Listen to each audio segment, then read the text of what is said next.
الله أكبر الله أكبر.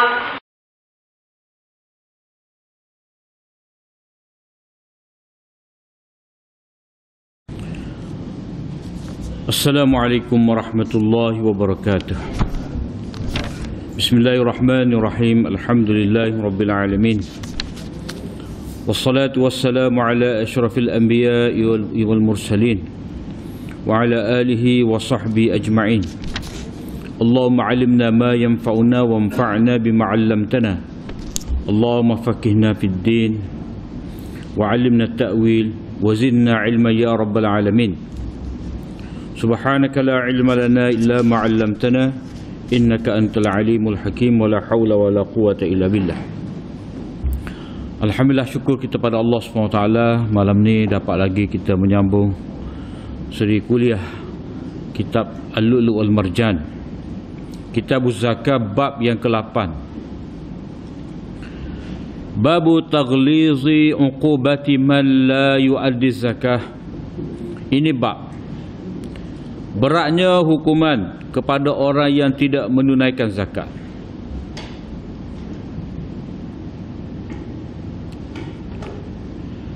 Hadis 575. Hadis Abi Dzar qala intahaitu ilaihi wa huwa yaqul fi zillil Ka'bah humul aksaruna wa rabbil Ka'bah humul aksaruna wa rabbil Ka'bah qultu ma sya'ni ayura fiyya syai'un ma sya'ni fajalastu ilaihi wa huwa yaqul famastata'tu an askut wa taghashani ma sya'allah faqultu man hum bi abi anta wa ummi ya Rasulullah qala al-aktharuna amwala illa man qala hakadha wa hakadha wa hakadha. Hadis riwayat daripada Abu Dzar, katanya, aku pergi mana aku berjalan sehingga sampai kepada Nabi SAW,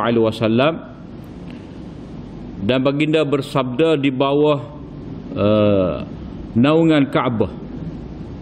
Maknanya kalau matahari terbit sebelah timur tu, maknanya Abu Dzar dengan Nabi ni duduk sebelah barat lah, ataupun matahari nak tergelar tu, jadi Abu Dzar dengan Nabi duduk sebelah timur. Nabi SAW bersabda, humul aksaruna wa rabbil Ka'bah. Mereka itu adalah orang-orang yang rugi, orang-orang yang paling rugi demi Tuhan Ka'bah. Mereka itu adalah orang-orang yang rugi, paling rugi demi Tuhan Ka'bah. Aku pun berkata, ma sya'ni, apa hal, apa keadaan aku ni? Seolah dia kata, wahai Rasulullah, keadaan saya lagu mana? Adakah tergolong dalam kalangan orang yang rugi itu kah? Ayura fiyya syai'un, adakah kelihatan pada aku ni ada sesuatu perkara? Maknanya benda-benda yang menyebabkan aku ni tergolong dalam kalangan orang yang rugi. Ma sya'ni, macam mana keadaan aku ni? Aku pun duduk dekat dengan Nabi SAW. Wa huwa yaskut wa huwa yaqul, baginda bersabda, dan aku tidak dapat menahan diamku, maknanya aku nak tanya juga. Wa taghashani ma sya'allah, aku diseliputi dengan sesuatu, maknanya aku ni rasa tak sedar hatilah. Aku pun berkata, siapakah mereka itu wahai Rasulullah? Kutebus engkau dengan bapa dan ayahku wahai Rasulullah. Maknanya aku rela, aku rela jadikan ayah dan ibu aku ni sebagai tebusan untuk mendengar kata-kata engkau wahai Rasulullah. Nabi SAW bersabda, mereka yang rugi itu adalah orang yang paling banyak harta, kecuali orang yang melakukan begini. Maknanya dia wisin tu, wisin ni, wialik tu. Jadi hadis ni menyebut kepada kita bahawa orang yang paling banyak harta, mereka sebenarnya adalah orang yang rugi. Dah. Orang yang paling rugi. Sebab apa? Sebab harta tu kurniaan Allah Subhanahu Wa Taala. Dalam keadaan dia dapat memperolehi harta yang banyak, Allah Taala beri dengan begitu banyak kepada dia, yang mana itu adalah sebab kepada keuntungan, maka sebenarnya orang yang paling rugi. Kalau nega ni banyak modal, banyak pitih, maknanya banyak modal, banyak untung, besar keuntungan itu. Hak ni bila mana harta yang ada tu tidak diinfakkan pada jalan kebaikan, jadi banyak setara mana pun dia rugi. Dia adalah orang yang paling rugi. Sebab apa? Sebab harta itu Allah SWT jadikan sebagai alat untuk memberi manfaat, sama ada untuk diri kita sendiri ataupun untuk orang lain. Jadi kalau seseorang itu hanya sifat harta dia bakhil dah. Hatta untuk belanja pakaian dia, makanan dia, tempat tinggal dia berkira juga. Nampak macam tengah hidup dah. Orang-orang rumah batu, kerja rumah batu kata dia tu dah kerja pejabat, beli goreng pisang 2 ya, anak penuh dalam kereta 2 ya. Dah. Jadi macam apa? Tak ada pitih lah. Dah. Padahal kerja gaji besar, laki bini kerja. Jadi nak makan pun susah, sedangkan dia harta banyak. Begitu juga orang yang banyak harta ni menjadi asbab kepada dia untuk dapat pahala yang besar. Dia dapat bagi manfaat kepada orang lain. Orang lain yang hidup melarat, susah, tak cukup belanja, jadi dia dapat menolong, dia dapat memberi pertolongan kepada orang lain, dia dapat membantu, dia dapat melepaskan kesusahan, dia memberikan kegembiraan kepada orang lain dengan sebab dia tolong. Jadi dia mendapat keuntungan, dia dapat ganjaran pahala di akhirat, dan di dunia dia dapat keberkatan rezeki. Allah Ta'ala balas apa yang dia infak tu, dia memberi pertolongan dengan harta benda, Allah SWT tukar, ganti selalu. Wa ma anfaqtum min syai'in fahuwa yukhlifuh wa huwa khairur raziqin. Allah Ta'ala kata dalam surah Sabah, wa ma anfaqtum min syai'in fahuwa yukhlifuh. Apa jua yang kamu infakkan, kamu belanjakan, Allah SWT akan ganti. Dan dialah sebaik-baik yang memberi rezeki. Maknanya rezeki itu daripada dia beri kepada kita, dan kita dapat yang terbaik. Jadi kita pun bagi kepada orang lain yang terbaik, maka Allah SWT akan gantikan untuk kita. Maknanya Allah SWT sebagai sebaik-baik pemberi rezeki, dia sentiasa memberi. Dia sentiasa memberi kepada kita, kerana kita dapat, kita bagi pula pada orang, kita berkongsi, kita memberikan kegembiraan juga pada orang lain. Jadi Allah Ta'ala khairul razikin, dia tu memberi dengan berlipat ganda. Dia sentiasa memberi, menambah pemberian dia kepada kita. Itu yang dikatakan sebaik-baik pemberi rezeki.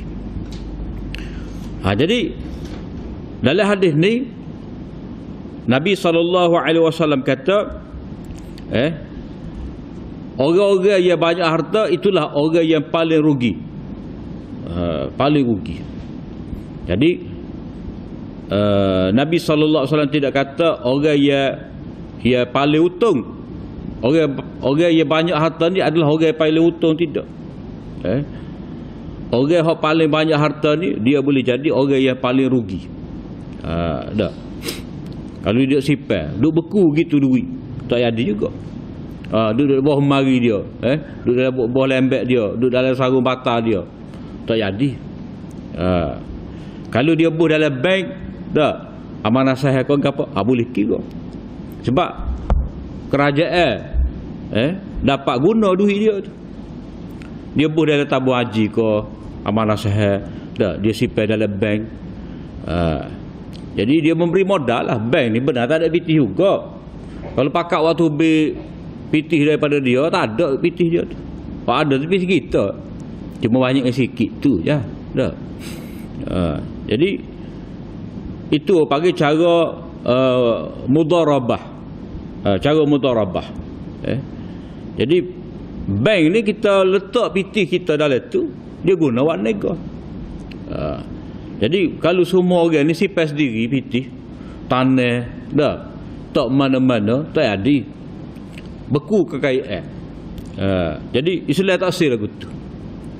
Islam nak kita laburkan guna pitih wak nego, wak koperasi ke. Jadi barulah ada barang disebabkan oleh ada modal. Dah. Orang lain boleh tupai kerja. Ambil manfaat daripada kekayaan yang ada pada orang kaya. Jadi kalau orang kaya ni buat bakhil juga, usaha nak sedekah, nak infak, nak derma, nak nego pun pasti. Dah, dia hanya belanja. Habis piti dia akan habis. Tapi kalau dia buat nego, buka peluang pekerjaan kepada orang, jadi dia dapat menolong dengan cara itulah. Kemudian di sini kita tengok Nabi SAW bersumpah ni, al-aksaruna wa rabbil Ka'bah. Mereka itulah orang-orang yang paling rugi demi Tuhan Kaabah. Jadi Nabi SAW bercakap ni, dia bersumpah. Dia bersumpah tu dengan nama Allah lah. Dalam hadis Nabi pun ada sebut sesiapa di kalangan kamu ni bersumpah, hendaklah dia bersumpah dengan nama Allah. Jadi tak boleh bersumpah dengan demi cintaku padamu, tak boleh. Demi bulan dan bintang menjadi saksi cinta kita, tak boleh. Tuai karut lah kau. Sebab apa? Sebab sumpah ni dia bab tauhid juga. Dia bab tauhid juga. Dia bab tauhid ni bukan semata-mata kita sembahyang, tak. Kita sujud. Dia merangkumi sumpah. Kita membesarkan. Sebab nama Allah ni nama yang agung. Kita jadikan Allah Ta'ala ni sebagai saksi atas gapo kita nak. Tu sebenarnya maksud sumpah. Dan kita nak menganggap kita anggap apa yang kita nak sebut tu adalah benda yang besar. Demi Allah kita kata, demi Allah. Dia sekian-sekian. Tu sumpah tu. Ataupun orang yang tertuduh. Orang yang tertuduh, orang yang dituduh ni dia kena menafikan dengan cara bersumpah. Bukan macam dalam negara tempat kita ni, orang yang dituduh pula mesti bawa bukti. Dia kaedah dia al-bayyinah ala man idda'a, al-bayyinah ala al-mudda'i, wal yaminu ala man ankara. Bukti ni mesti dibawa, dikemukakan oleh orang yang menuduh. Ikutlah tuduhan apa. Orang petuduh tu dia kena bawa bukti. Satu pihak pula yang ni tertuduh, dia kena bersumpah, saya tidak terlibat demi Allah. Jadi dia sebut nama Allah tu menyatakan dia seorang yang bersih, seorang yang benar dalam kata-kata dia. Sebab dia telah jadikan Allah sebagai saksi. Allah paling agung, jadi dia pun bersumpah dengan nama Allah. Sebab itulah sumpah dengan nama Allah Ta'ala ni tak boleh buat main. Sebab kita jadikan Allah sebagai saksi. Kita menyebut nama Allah Ta'ala yang agung dalam urusan kehidupan kita. Tak boleh nak tebing sumpah kasih. Kalau dalam berlakon, sumpah juga. Sebab berlakon ni benda kemudian. Walolak lah berlakon. Jadi walaupun seorang itu berlakon berpura-pura, tak boleh jugalah. Sebab dalam Islam ni dia tak ada pemisahan antara berlakon dengan serius ni. Sumpah je. Cuma bila manusia ni buat industri filem ni apa, dia ada dah hak ni bahagian berlakon, hak ni bahagian tak. Sebenarnya tak boleh. Sumpah je. Sumpah ketika berlakon pun tak boleh. Dia tak boleh main-main. Melainkan dia bersumpah tu hak atas benar. Dia kata demi Allah saya tidak mencuri. Memanglah dia luar pun dalam bab pertuduhan itu dia tak mencuri, dalam cerita pun tak mencuri. Tak. Jadi nama Allah ni tak boleh nak main-main. Jadi di sini Nabi SAW tidak kata humul aksaruna wallahi, tapi Nabi kata warabbil Ka'bah. Sesuai lah, sebab Nabi berada di bawah naungan Kaabah. Maknanya Allah Ta'ala yang memiliki Kaabah ni.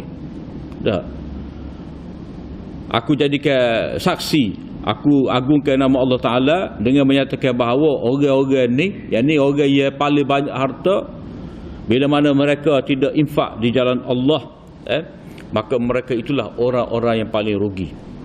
Jadi Nabi bersumpah dengan sifat Allah Ta'ala, Rabbil Ka'bah, Tuhan Ka'bah.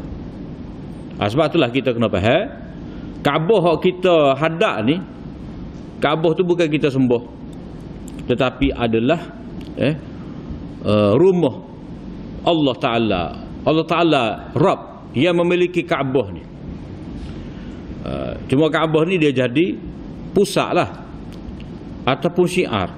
Jadi kita semua ni ngadak situ. Orang mari dari arah utara ke selatan ke, duduk di mana-mana penjuru dunia ni, dia ngadak situ lah, sebagai kita kata titik pusat dalam kita beribadat kepada Allah SWT. Ngadak kau tu belakang. Dan dalil bahawa Kaabah ni bukan kita sembah dia, sebab di sini Nabi kata warabbi, dan demi Tuhan Kaabah. Macam kita kata Rabbus samawati wal ardh, Tuhan langit dan bumi. Jadi langit dan bumi ni bukan Tuhan. Jadi Allah yang memiliki Kaabah. Jadi Kaabah ni kalau tak ada dia pun tetap kita kena ngadak kau tu. Arah kita.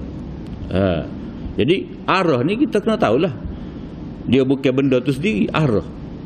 Jadi ngadak kau tu.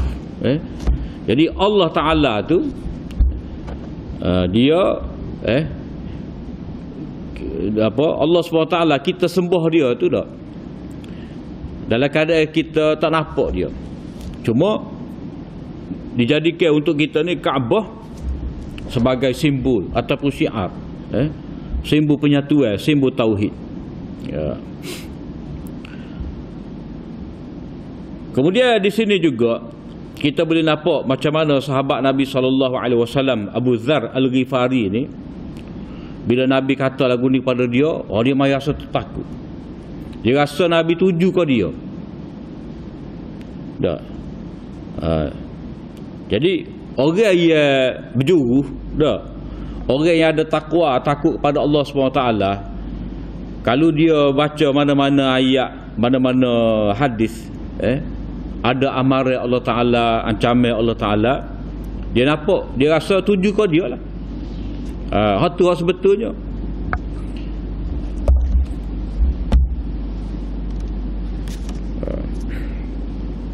Jadi hak sebetulnya orang beriman ni, bila mana dia baca ayat tentang amaran, dah suruhan ke perintah ke, dia nampak Allah Ta'ala tuju ke dia. Tidak kata tidak kaku ni ayat ni, ayat ni bukan kena kaku, kena korek tu. Jadi macam Quran tu untuk dia ke untuk orang lain.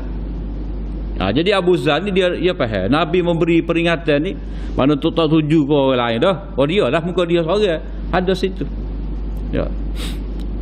Jadi sebab itulah dia rasa macam dia, sehingga dia tak boleh tak boleh nak tanya juga.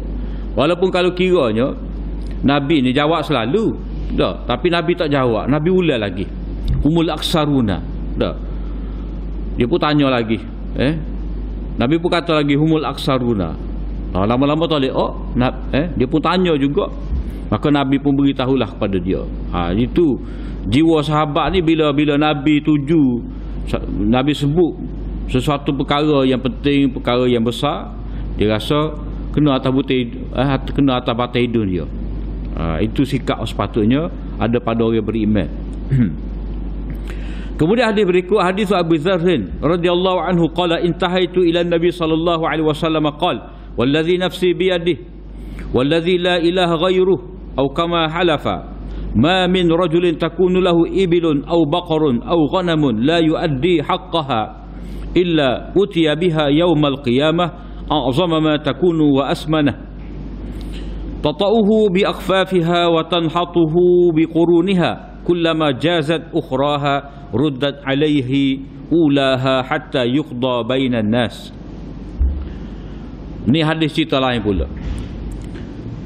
Aku pergi sehingga sampai kepada Nabi SAW, dan Nabi bersabda, demi nyawaku di tangannya, demi yang tiada Tuhan melainkan dia, mana demi Allah lah, demi Allah satu-satunya Tuhan yang berhak disembah, demi Allah yang memiliki, yang menguasai di tangannya itu nyawa manusia. Atau Nabi SAW bersumpah dengan lafaz-lafaz yang lain. Jadi boleh berlakulah kita nak bersumpah ni, tapi biasanya sebut nama Allah tu hak melibatkan kebesaran dia. Wahai Tuhan langit dan bumi, gitulah kita bersumpah demi Allah. Cuma dalam bab sumpah ni tak perlu nak pegang Quran, junjung Quran. Tak perlu pada dengan sebut nama Allah Ta'ala sahaja cukup dah. Kalau hak pegang kitab suci ni, pokok tu lah, pokok gereja. Kita tak payahlah. Nabi SAW bersabda, tidak ada seorang lelaki pun yang memiliki unta atau lembu atau kambing yang tidak ditunaikan haknya, yang ni tidak ditunaikan zakat. Zakat ni hak pada harta. Bila kata hak, mana zakat itu satu hak pada harta, yang ni bukan hak kita lah, walaupun atas nama kita, milik kita. Contoh 40 ekor kambing dah. Kita ada 40 ekor kambing daripada awal tahun sampai akhir tahun, tak kira lah tengah-tengah tu ada 39 ekor, 45 ekor, 35, lepas tu mulai beranak. Dia kira awal tahun tu 40, akhir tahun tu 40. Dah. Jadi berkembang semelah, lepas semelah beranak pula. Lagu tu lah. Jadi dia tadi memiliki kambing tadi dah sampai 40 ekor, tak bayar zakat, tak tunaikan hak dia. Hak tu maknanya hak zakat, yang ni bukan hak kita. Sebab zakat untuk fuqara wal masakin, fi sabilillah wa ibnis sabil dan seterusnya. Jadi walaupun itu hak, walaupun itu milik kita, tapi bukan hak kita. Bila tidak hak kita lah, kita kena bagi. Atas 40 ekor kambing, seekor kena waktu bagi zakat. Hakum ma'lum lisaili wal mahrum. Orang beriman ni dia tahu bahawa pada hartanya itu ada hak orang lain, hak tertentu untuk orang miskin, fakir, orang yang melarat. Jadi bila mana tidak dikeluarkan zakat, mana tidak ada seorang pun yang memiliki unta ke, lembu ke, kambing ke yang tidak ditunaikan zakat, melainkan akan dibawa hak tadi, hak tak dibayar zakat tadi, pada hari kiamat dalam keadaan yang paling besar dan paling gemuk. Dia ada besar tapi kurus. Caroli tu besar dah tapi gemuk pula. Dia ada caroli tapi kurus dah. Limousin kurus tak ada dah. Hak ni Nabi kata akan mari pada hari kiamat dalam keadaan paling besar dan paling gemuk. Hak tadi, hak tak bayar zakat tadi. Dah. Akan pijak tuan dia ni dengan kaki dia. Kalau kaki lembu tu ke mana? Hak tapak kasut dia tu. Kerah kalah tu. Dah. Kemudian akan tanduk dia, sedok dia dengan tanduk dia. Kullama jazat ukhraha ruddat alaihi ulaha. Dia mari sedok ni, seko mari buat benda yang sama. Jadi bila sampai hak terakhir, hak pertama tu mari pemula ulang. Dah. Dalam hadis yang lain, orang yang tak bayar zakat binatang ni, dah, dia akan dukung. Dia akan dukung. Yang besar, yang gemuk tu dia akan dukung. Pas kalau kambing dia tebak. Malu sungguh lah. Mana ada orang dukung kambing? Orang erat kambing. Dah. Jadi Allah SWT malukan dia pada hari kiamat disebabkan perbuatan dia tu tidak menunaikan zakat. Jadi sebab apa? Sebab dia pega je ceruk ke gapo dah. Hak mencipta kambing untuk dia, menambahkan kambing untuk dia, mana sekali beranak berapa ekor? 5 ekor. Dah. Lepas tu dia boleh ambil puas susu pula. Kalau biri boleh ambil bulu pula. Jadi semua tu nikmat-nikmat Allah SWT. Bertambah maknanya subur tu dalam tempoh setahun tadi, siapa dia bagi? Allah Ta'ala bagi. Tiba-tiba dia tidak bersyukur atas pemberian Allah SWT kepada dia. Maka lagu itulah hukumnya dia akan terima pada hari akhirat. Kalau dalam bentuk dinar dan dirham ni, dinar dan dirham tadi, mah perak tadi akan bertukar menjadi ular. Syuja'ul Aqra akan menjadi ular yang membelik dia. Ular tu ular botak. Ular botak membelik dia. Jadi bapa mah perak jadi ular ni? Mana dia atas dunia ni dia tak boleh berpisah. Dengan dinar, dengan dirham dia tak boleh berpisah, tak boleh waktu bi. Jadi akhir Allah Ta'ala balas jenis lagu tu jugalah. Binatang ia tak boleh terpisah dengan manusia ni. Kalau dia gar kita, mana ular lah yang akan belik. Terutamanya ular sawah. Dah.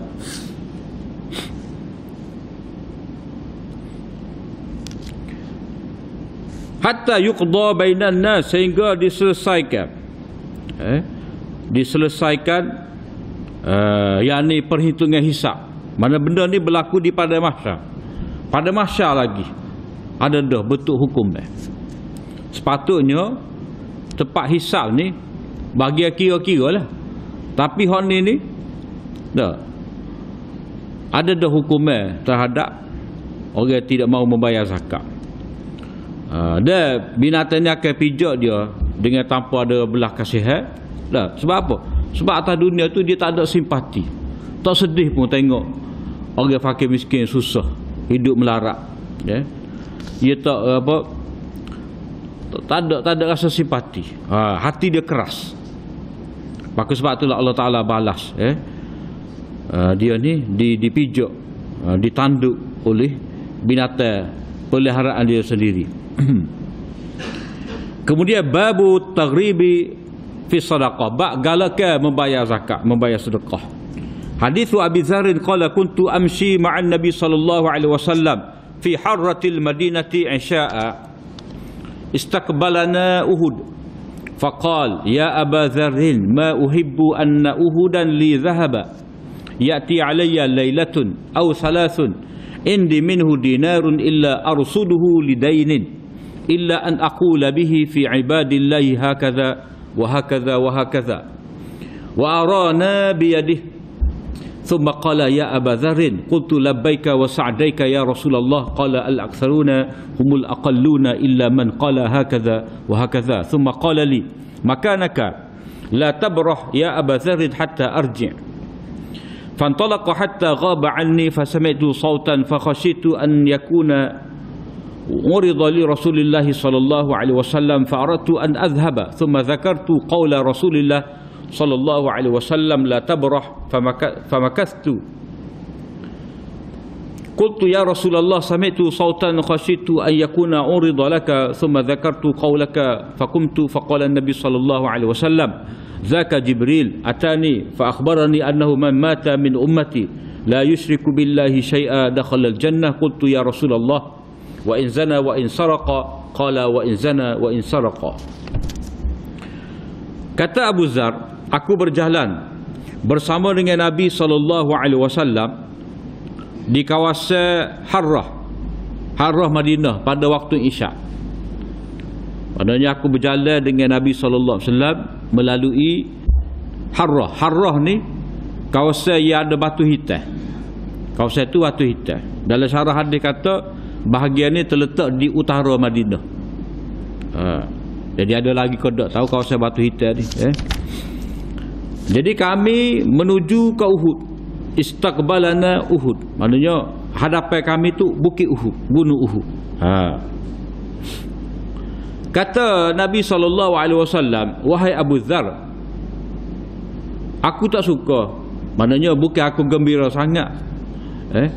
Kalaulah bukit Uhud ni menjadi emas untuk aku, mana tak gembira sangat. Tapi kalau kita sedaklah koya tu dah. Kalau bukit Marak tu pitih ataupun kita boleh pitih sobo naik kereta, nak benar lah gitu dah kekayaan. Tapi Nabi kata aku tidaklah suka, tidaklah gembira bukit Uhud tu menjadi emas untuk aku, di mana berlalu kepada saya, kepada aku ni semalam ataupun 3 malam dalam keadaan ada 1 dinar. Maknanya kalau bukit Uhud ni sebutir tu besar, bukit Uhud ni dah. Bukan kecil, besar. Kalau jadi emas dah, aku akan belanja ke. Mana tak ada. Maknanya apa, ya'ti alayya lailatun. Mana mari 1 malam, maknanya esok tu habis licin dah, aku belanja. Ataupun 3 malam tu selesai dah aku bagi.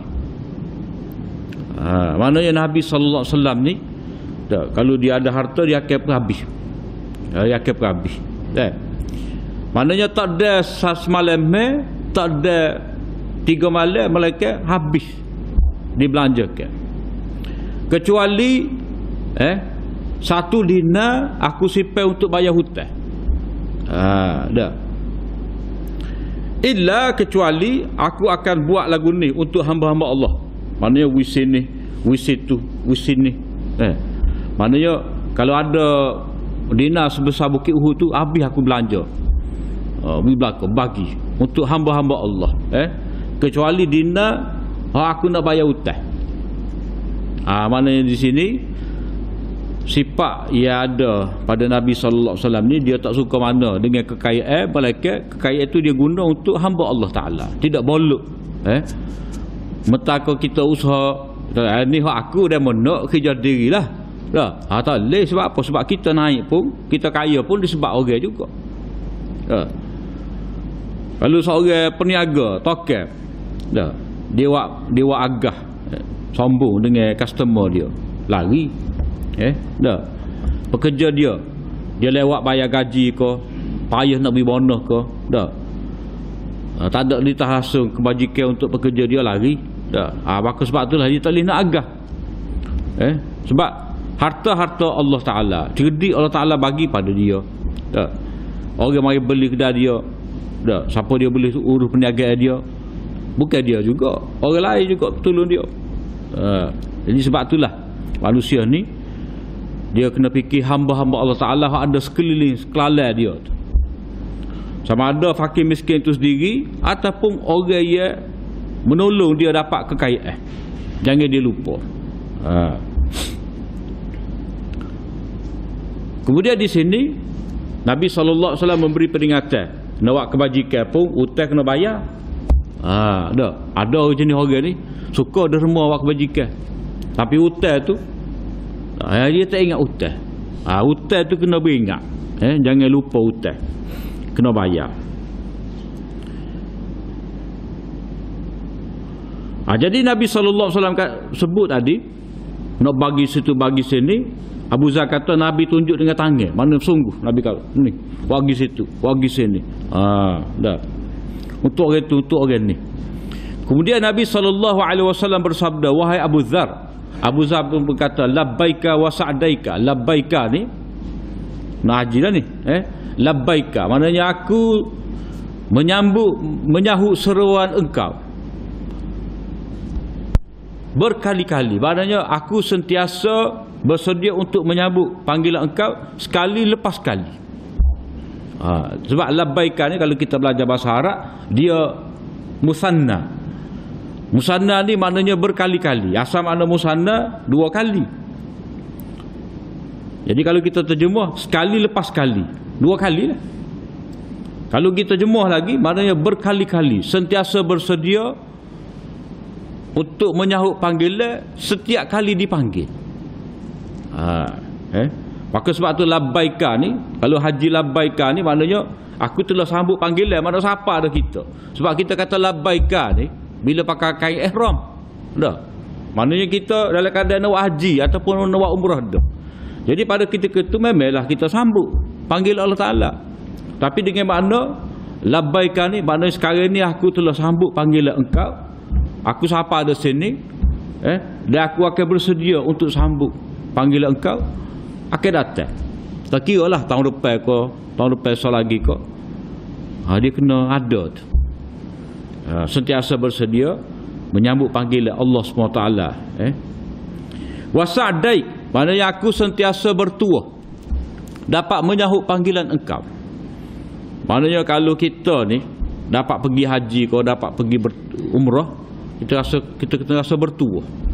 Allah Ta'ala jemput kita jadi tetamu Allah Ta'ala. Kita kalau istana panggil pun dah, saya kaduk selfie di pagar, kalau boleh berhenti di pagar istana tu sekali selfie situ dah, muka pintu masuk selfie. Tapi marah jagalah masuk cepat-cepat. Jadi kena ada rasa bertuah.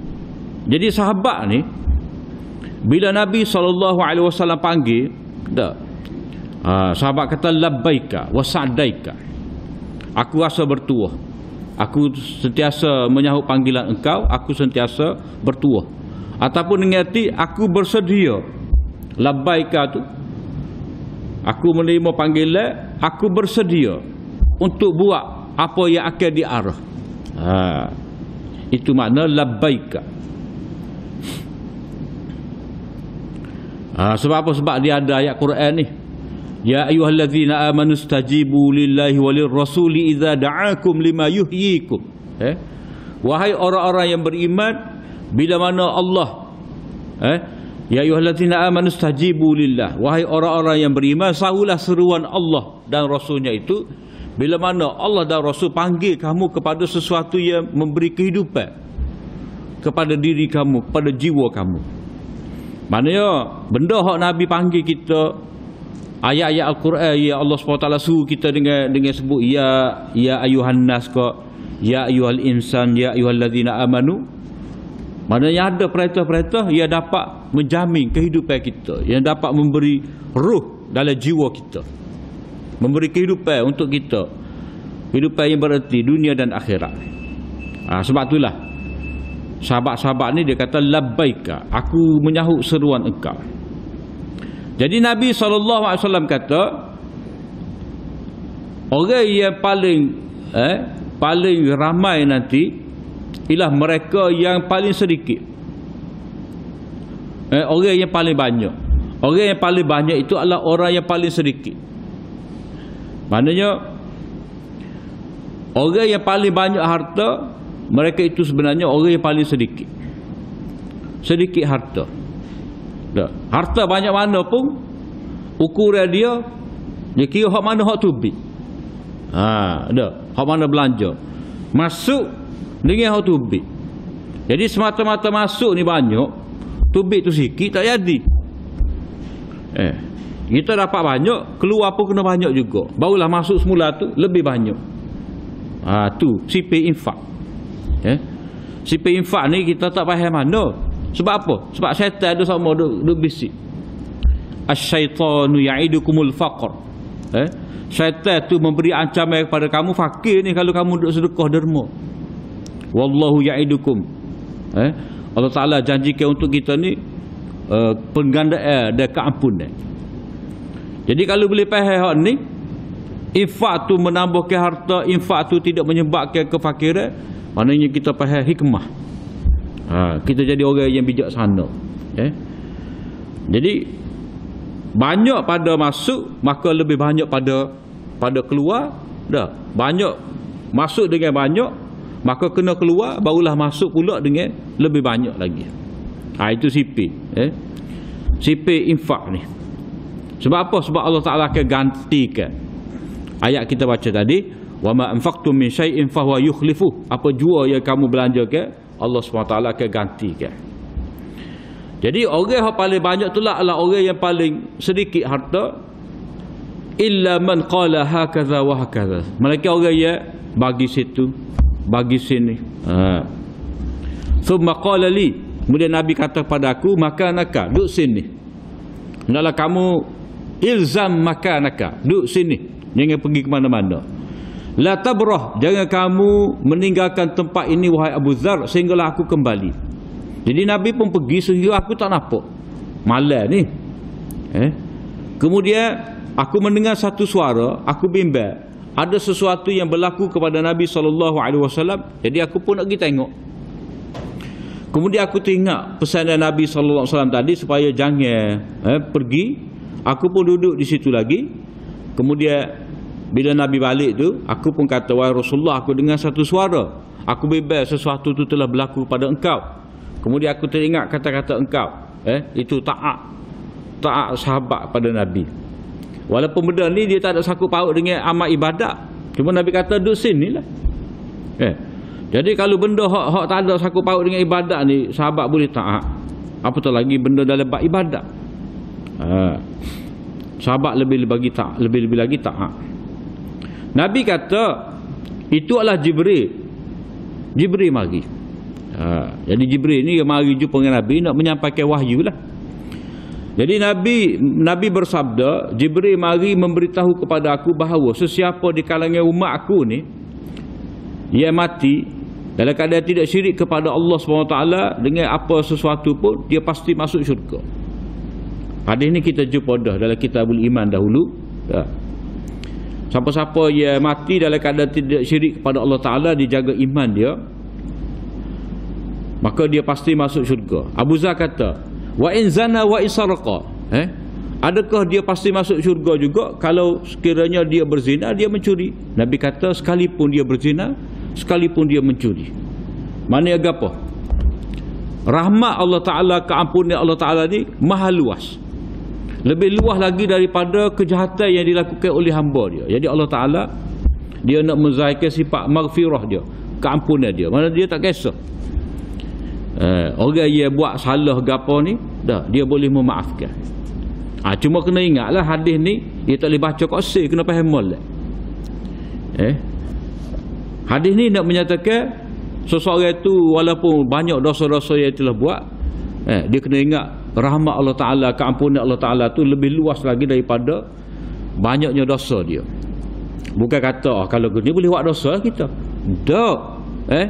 Hak ni cerita bila seorang itu mati dalam keadaan tauhid, jaga iman dia akan selamat daripada kekal dalam neraka. Dah. Dia kita ni bila kita ada iman, ada amal, dah. Dia ada natijah di syurga, di akhirat nanti. Bila seorang itu ada iman, dia pasti masuk dalam syurga, haram kekal dalam neraka. Jadi benda pasti masuk syurga, haram kekal dalam neraka, ni benda yang berbeza dengan masuk syurga tanpa hisap. Masuk neraka terlebih dahulu sebelum masuk syurga. Jadi kalau kata pasti masuk dalam syurga, pukul mana pun dia akan masuk syurga juga. Jadi walaupun dia terlebih dahulu duduk dalam neraka, akhirnya dia akan masuk syurga. Itu yang dikatakan pasti masuk syurga. Jadi walaupun orang itu dia berzina, dia mencuri, walaupun ada perbuatan tadi, pasti dia masuk syurga. Maknanya dia haram kekal dalam neraka. Tapi di situ kita boleh faham, dia kena cuci dulu, duduk dalam neraka dulu baru boleh masuk dalam syurga. Dah. Itu panggil pasti masuk syurga akhirnya. Jadi kesudahan dia pasti masuk syurga, haram kekal dalam neraka. Hak kekal dalam neraka ni bila seorang itu syirik, kufur kepada Allah Ta'ala, itu kekal dia dalam neraka. Jadi hadis ni jangan kita faham tak apa nak curi nak merampok tak boleh masuk syurga juga. Tapi kita kena ingatlah hadis ni bab Allah Ta'ala menyatakan keluasan rahmat dia ataupun pentingnya seseorang itu menjauhi syirik supaya dia kekal dalam syurga.